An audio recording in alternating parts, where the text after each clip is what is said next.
তিমির ঘন নিবিড় নিশীথে পীড়িত মূর্ছিত দেশে জাগ্রত ছিল তব অবিচল মঙ্গল নত নয়নে অনিমেষে।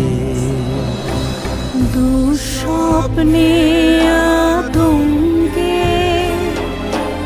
রক্ষা করিলে অঙ্কে স্নেহময়ী তুমি মাতা। জনগণ দুঃখ ত্রায়ক জয় হে ভারত ভাগ্য বিধাতা।